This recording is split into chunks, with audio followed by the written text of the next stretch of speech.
Mes étudiants me disent souvent « Je te comprends quand tu parles, mais je ne comprends pas les films en français et je ne comprends pas les Français quand ils parlent dans la vraie vie. » Pourquoi? Alors, il peut y avoir plusieurs raisons, bien sûr, mais il y en a 3 qui reviennent systématiquement. Ce sont 3 choses que vous devez absolument savoir si vous voulez comprendre les Français quand ils parlent un français authentique, naturel, dans une situation plutôt informelle, entre amis par exemple. Ces 3 choses très importantes sont numéro 1, les expressions françaises. Numéro 2, les contractions que l'on fait à l'oral. Et numéro 3, l'argot. Ce triangle-là est extrêmement important si vous avez un niveau intermédiaire ou avancé en français et que vous ne comprenez pas encore les Français quand ils parlent. C'est très souvent l'une de ces 3 choses qui vous bloquent à l'oral, autant au niveau de la compréhension orale que de la production orale. Et malheureusement, ce sont 3 choses que l'on n'apprend pas toujours à l'école, mais qui sont fondamentales. Alors, problème égale solution. Si vous voulez travailler sur les expressions françaises et les contractions à l'oral, je vous conseille d'écouter le podcast de Madame à Paname. On travaille ces 2 aspects dans les épisodes d'Expression Express et en plus pour vous aider dans votre apprentissage, pour apprendre mieux et plus vite, j'ai créé l'abonnement Podcast Premium avec la transcription de tous les épisodes, la transcription PDF et la transcription interactive, la fiche de vocabulaire expliquée, le quiz, la fiche de vocabulaire à compléter, la fiche de suivi et la fiche de progression pour chaque épisode du podcast. Je vous mets le lien dans la description de cette vidéo.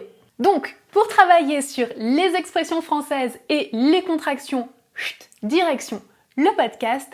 Et dans cette vidéo, nous allons nous concentrer sur l'argot. Avec les 35 mots d'argot que je vais vous donner, vous serez en mesure de beaucoup mieux comprendre les Français dans les films, dans les séries et dans la vraie vie. C'est l'objectif. Alors, l'argot, qu'est-ce que c'est? Expliquer simplement, l'argot, c'est du vocabulaire utilisé dans un contexte familier, informel, entre amis, en famille ou avec des gens que vous connaissez bien. On utilise de l'argot tous les jours en français quand on parle entre amis, par exemple. Au travail, est-ce qu'on utilise l'argot? Non, c'est plus rare. Au travail, on utilise un français qui est courant ou bien un français qui est plus formel. Donc, pour parler français dans un contexte informel, vous devez absolument connaître les bases en argot. Donc le vocabulaire d'argot évolue, il évolue rapidement. Il y a bien sûr de nouveaux mots qui s'ajoutent et certains qui sont de moins en moins utilisés. C'est complètement normal. Néanmoins, aujourd'hui, nous allons voir une base de mots que vous devez absolument connaître parce qu'ils s'utilisent très souvent aujourd'hui. Ok, donc nous allons voir ensemble 35 mots d'argot. Je vous donne le mot, essayez de deviner ce que ça signifie et ensuite je vous donnerai un exemple avec chaque mot d'argot. Prenez des notes parce qu'à la fin de la vidéo, on fera un petit quiz ensemble pour voir si vous avez bien retenu ces mots. C'est parti! Le premier est Paname. Qu'est-ce que ça signifie, Paname? Est-ce que vous savez? Paname, c'est un mot d'argot qui signifie Paris. Oui, la ville de Paris, en France. J'habite à Paname, ça signifie j'habite à Paris. Madame à Paname signifie Madame à Paris parce que j'habite à Paris. Pourquoi Paris s'appelle Paname? Je vous ai fait un épisode de podcast à ce sujet. Je vous mets aussi le lien dans la description de la vidéo si vous souhaitez l'écouter. Ensuite, numéro 2.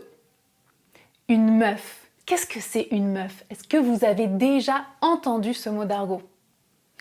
C'est un mot très utilisé. Vous devez absolument le connaître. Une meuf, c'est une femme ou une fille. Alors, c'est un mot de verlan. Le verlan est une sous-catégorie de l'argot. On fera une vidéo spécifique sur le verlan pour en parler plus en détail plus tard. Retenez simplement que meuf signifie femme ou fille. Par exemple, j'adore le travail de cette meuf. Ça signifie j'adore le travail de cette fille. Ou par exemple, je vois 3 meufs dans la rue.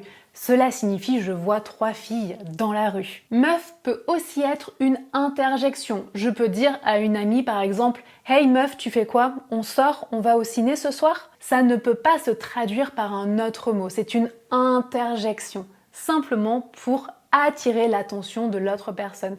Meuf, tu fais quoi? Meuf, tu vas où? Par exemple. Ensuite, numéro 3, mec. Un mec, qu'est-ce que c'est un mec? Ce mot d'argot, vous le connaissez probablement, on l'utilise beaucoup aussi en français. Un mec, c'est un homme ou un garçon.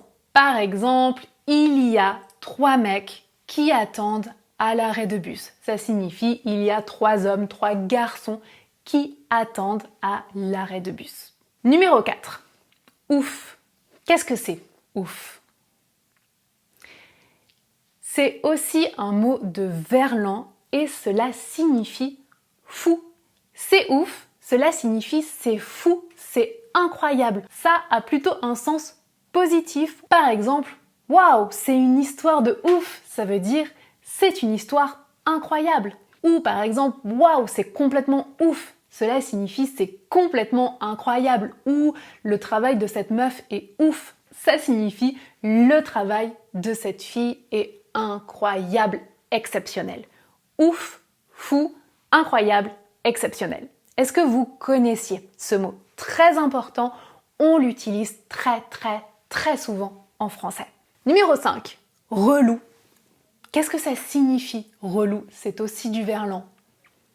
Relou signifie lourd, pesant, pénible, fatigant. Par exemple, si je dis « ce mec est relou », ça signifie « ce mec, cet homme est lourd, il est pénible, il est fatigant ». Ça a un sens négatif. Par exemple, si je vous dis sur Instagram, il y a beaucoup de mecs relous. Par exemple, ça veut dire il y a beaucoup d'hommes qui sont pesants, fatigants. Ou je peux l'utiliser aussi au féminin, je peux dire cette meuf est relou. Ça veut dire cette fille est fatigante, elle est pénible. Autre exemple, si je dis au féminin, meuf, arrête de m'appeler, c'est relou. Par exemple, c'est agressif, attention, ça veut dire arrête de m'appeler, c'est fatigant, c'est pénible. Arrête, ne me contacte plus, stop. On continue, numéro 6, avec ce mot, les fringues. Est-ce que vous connaissez ce mot? Une fringue, des fringues. Qu'est-ce que c'est ce mot, fringue? Ça signifie les vêtements, les vêtements. Par exemple, j'adore les fringues de ce mec. Cela signifie j'adore les vêtements de cet homme. Ou par exemple, cette meuf est bien fringuée. Cela signifie cette fille est bien habillée. Les fringues, les vêtements, être fringué signifie être habillé. Il est bien fringué. Il est mal fringué. Je suis mal fringuée aujourd'hui. Je suis mal habillée aujourd'hui. On l'utilise aussi très souvent. Ensuite, les thunes. Qu'est-ce que c'est les thunes? Vous devez connaître aussi ce mot, on l'utilise beaucoup. Les thunes, c'est l'argent. Je vous ai fait une vidéo à ce sujet avec tous les mots d'argot pour dire l'argent. Il y en a beaucoup. Je vous mets bien sûr le lien par ici. Par exemple, si je vous dis « il a beaucoup de thunes », cela signifie « il a beaucoup d'argent ». Il n'a pas une thune, cela signifie « il n'a pas d'argent ». Il n'a pas une thune. J'ai pas une thune, je peux pas aller au restaurant ce soir. J'ai pas une thune. J'ai pas une thune. Ou j'ai pas de thune. Je n'ai pas de thune. Avec les contractions, j'ai pas de thune. J'ai pas de thune. Ça, c'est très français et c'est très très authentique de parler de cette manière dans un contexte informel, familier, bien sûr, je le rappelle. Alors avec plusieurs mots d'argot, je peux dire « le mec a pas de thune pour acheter de nouvelles fringues ». 3 mots d'argot. Mec, thune, fringue. Voilà. Est-ce que vous comprenez maintenant pourquoi vous avez absolument besoin de l'argot pour comprendre le français? Parce que s'il y a un mot, 2 mots ou 3 mots d'argot dans une phrase et que vous ne connaissez pas ces mots d'argot, c'est complètement normal que vous ne compreniez pas le français parlé et informel. Bah oui, bien sûr. On continue, autre mot très important, le taf. Qu'est-ce que c'est le taf? On peut aussi dire le boulot, c'est exactement la même chose. Le taf, le boulot, c'est le travail. Oui, le travail. Par exemple, il adore son taf, cela signifie il adore son travail. Il y a aussi 2 verbes pour dire travailler. C'est taffer et bosser. Taffer et bosser. Je bosse beaucoup en ce moment. Cela signifie je travaille beaucoup en ce moment. Vous pouvez dire par exemple tu taffes dans quoi? Cela signifie tu travailles dans quoi? Quel est ton travail? Ou alors j'ai beaucoup de boulot, je ne peux pas sortir ce soir. Et avec les contractions à l'oral, j'ai beaucoup de boulot, je peux pas sortir ce soir. J'ai beaucoup de boulot, je peux pas sortir ce soir. Très français, très très très français. Je peux aussi dire il a un taf de rêve. Par exemple, cela signifie il a un travail de rêve. Ou alors tu fais un taf de ouf. Cela signifie tu fais du très bon travail. Ton travail est excellent. Meuf, tu fais un taf de ouf. Cela signifie tu fais un travail excellent, exceptionnel. Ah oui, 9. Un pote ou une pote. Qu'est-ce que ça veut dire? Par exemple, je vais au restaurant avec un pote. Qu'est-ce que c'est un pote? Un pote, c'est un ami, un copain. Et au féminin, c'est la même chose, une amie, une copine. Je vais au resto avec une copine. Restaurant, je coupe, resto, je vais au resto avec un pote. Je vais au resto avec un pote. Voilà. Dis à une vitesse rapide, je vais au resto avec un pote. Je vais au resto avec un pote ce soir. Oui, c'est ça que vous devez comprendre. Je répète, si vous voulez comprendre les contractions et le français parlé rapidement, écoutez le podcast, on travaille sur ça dans les épisodes d'Expression Express. On continue avec ce verbe. Est-ce que vous le connaissez? Cahier ou se cahier? Par exemple, si je vous dis c'est l'hiver, ça caille. C'est l'hiver, ça caille. Cela signifie il fait froid. Ça caille signifie il fait froid et je me caille signifie j'ai froid. Je me caille, j'ai froid. Il y a 2 verbes. Il fait froid et j'ai froid. Cailler, se cailler. Autre exemple, si je vous dis la semaine prochaine à Paris, il va faire 0 degré. On va se cailler. Ça signifie on va avoir froid, on va avoir très froid. On continue avec ce mot, une clope. C'est quoi une clope? Une clope, c'est une cigarette. Une cigarette. Par exemple, t'as pas une clope? Cela signifie est-ce que tu as une cigarette? T'as pas une clope, s'il te plaît? S'il te plaît, écoutez bien la prononciation avec les contractions, s'il te plaît. T'as pas une clope, s'il te plaît? Ou bien, t'aurais une clope, s'il te plaît? Par exemple, c'est quelque chose qu'on utilise beaucoup. Une clope, c'est le nom, une cigarette, mais on utilise aussi le verbe cloper, qui signifie simplement fumer.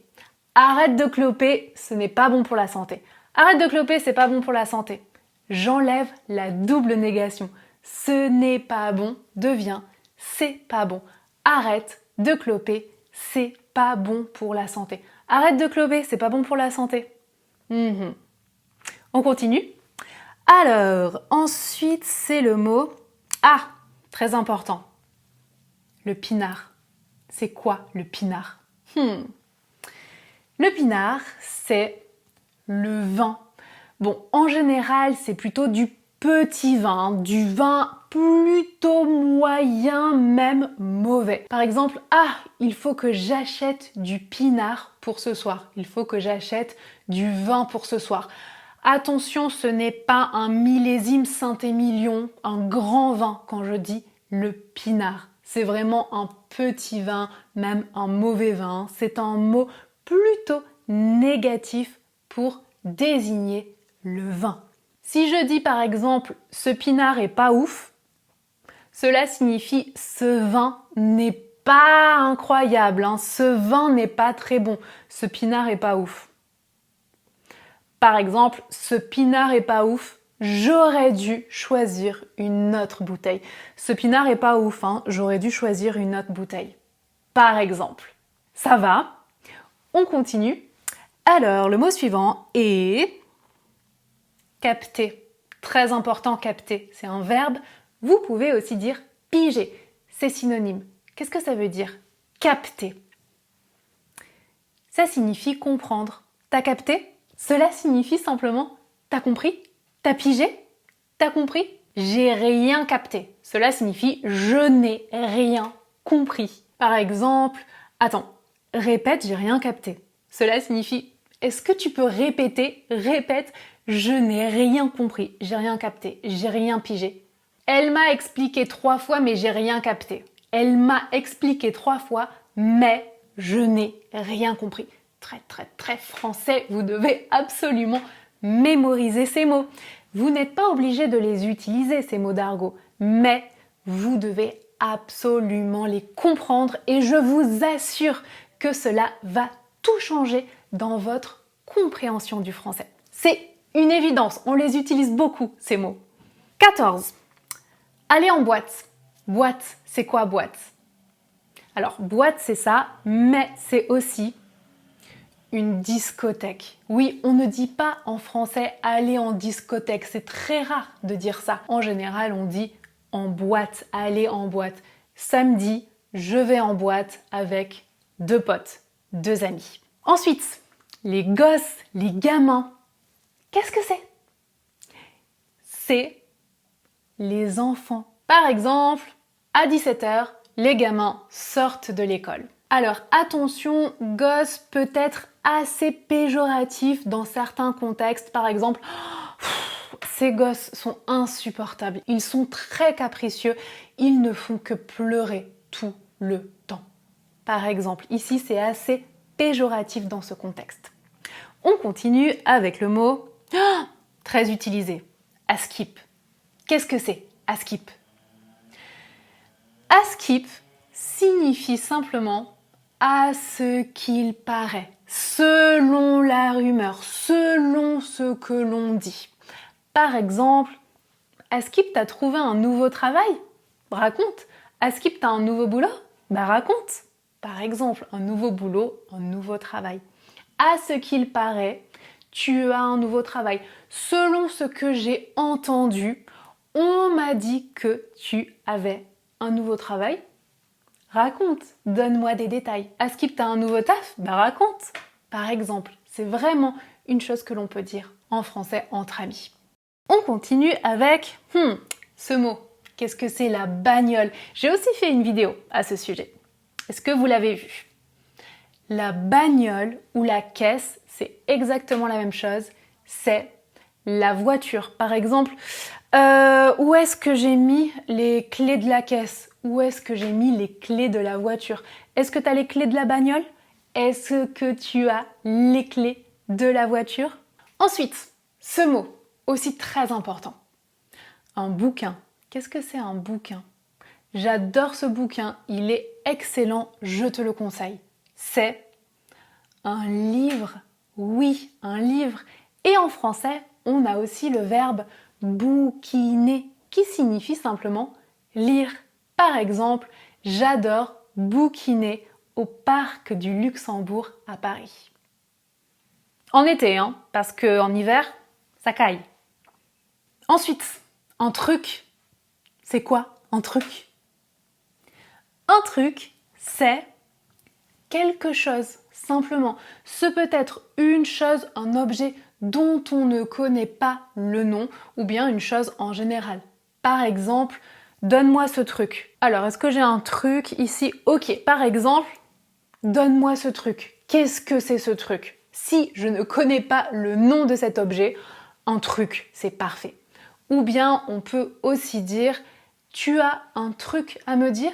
Cela signifie « tu as quelque chose à me dire », j'ai un truc à te dire, j'ai quelque chose à te dire. On l'utilise très souvent. T'as un truc à faire demain? Tu as quelque chose à faire demain? Ensuite, numéro 20, être vénère. Ça, c'est aussi du verlan. Qu'est-ce que ça veut dire, être vénère? Cela signifie être énervé. Je suis vénère, je suis énervé. Un exemple, je suis vénère à cause de ce mec-là, il est relou, il m'énerve. Je suis énervée à cause de cet homme, il est pénible, il est fatigant, je suis énervée. Par exemple. Même chose, vous voyez dans cette phrase, il y a 3 mots d'argot. Je suis vénère à cause de ce mec, il est relou. Nouveau mot d'argot, si je vous dis R, simplement R, une lettre. R signifie simplement rien.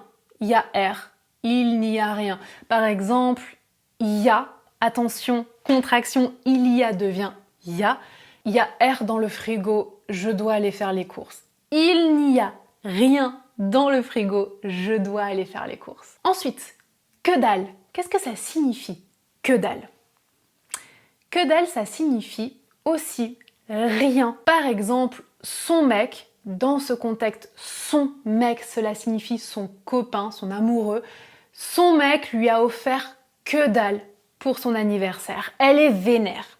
Son mec lui a offert que dalle pour son anniversaire. Elle est vénère. 3 mots d'argot ici aussi.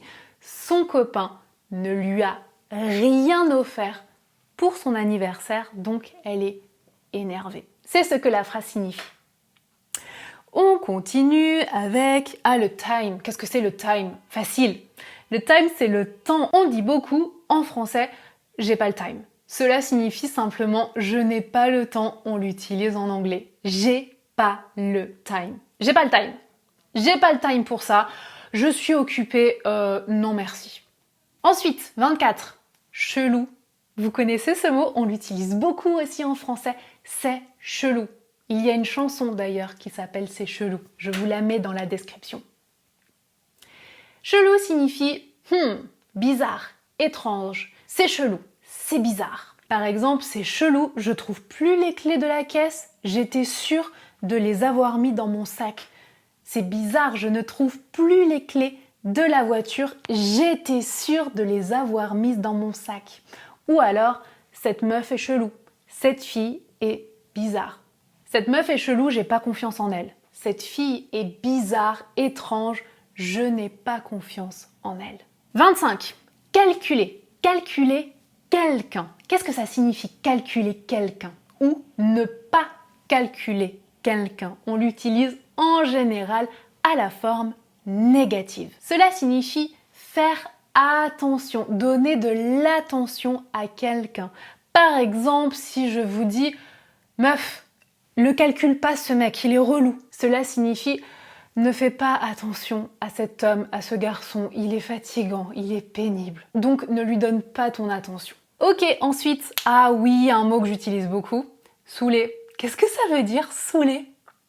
Saouler, en argot, ça veut dire énervé, fatigué. Par exemple, ça me saoule. Cela signifie ça m'énerve, ça me fatigue. On peut aussi dire ça me gave, ça m'énerve. Par exemple, ça me saoule, c'est relou. Ça veut dire ça m'énerve, c'est énervant, c'est fatigant.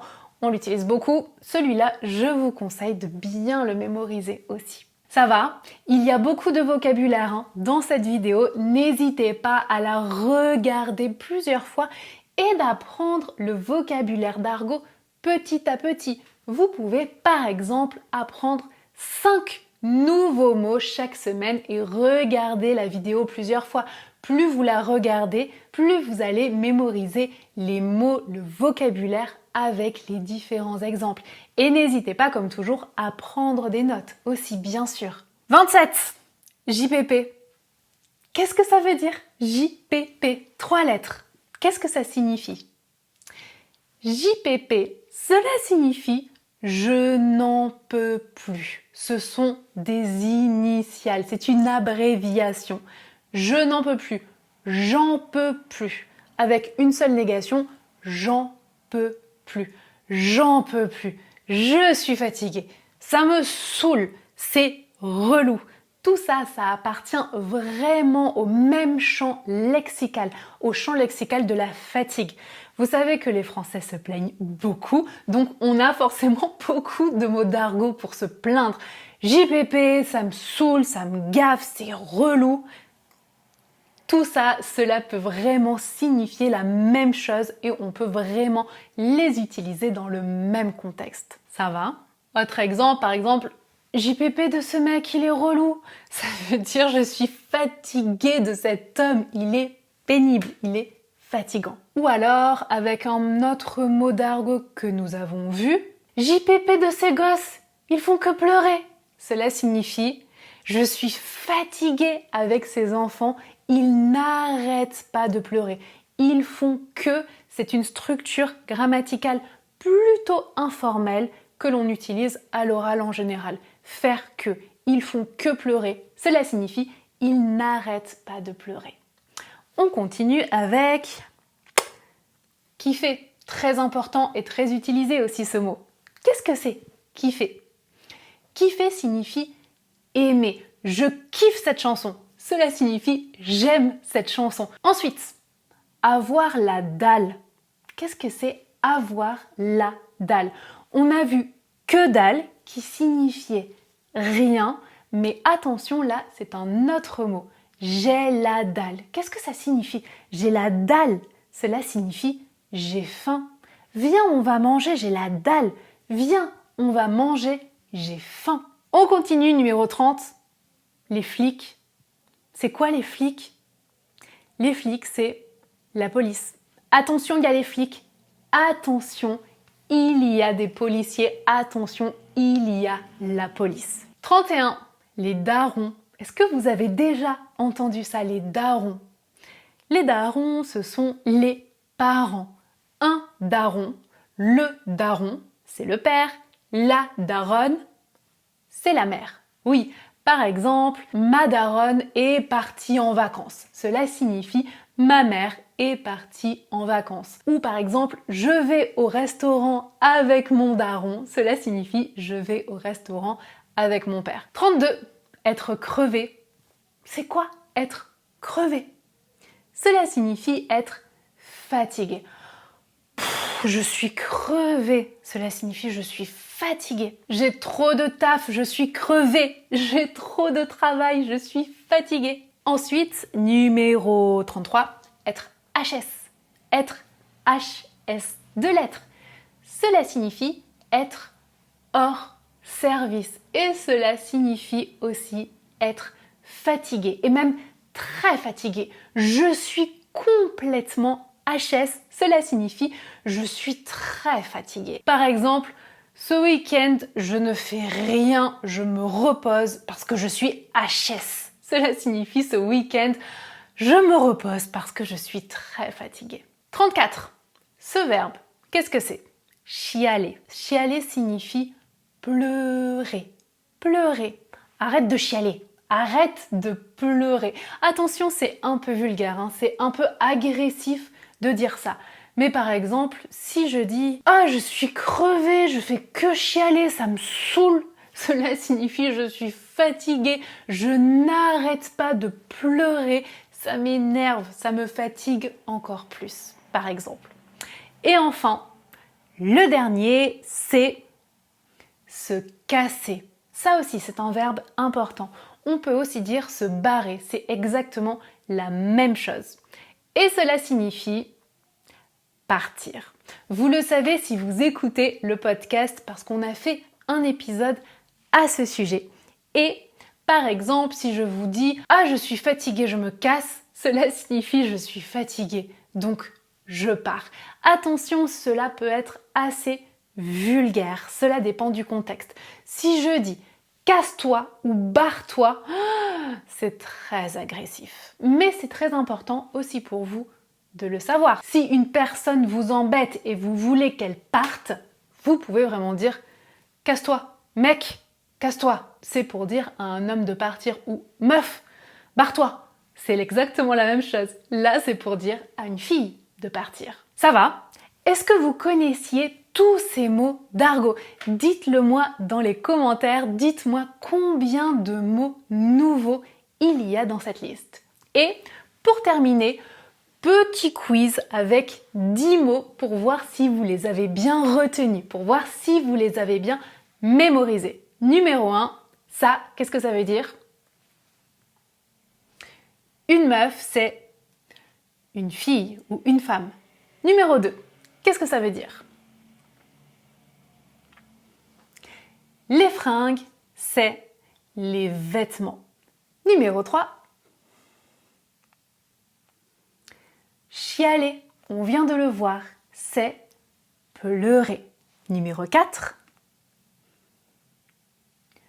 bouquiner, cela signifie lire.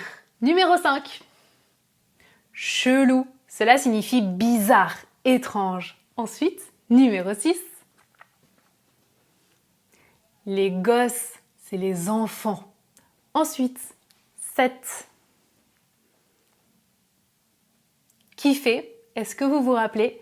Cela signifie aimer. Numéro 8, le pinard, c'est le vent. Numéro 9, qu'est-ce que ça veut dire? Paname, vous devez absolument le connaître. Paname, c'est Paris. Et numéro 10, capter. Capter, cela signifie comprendre.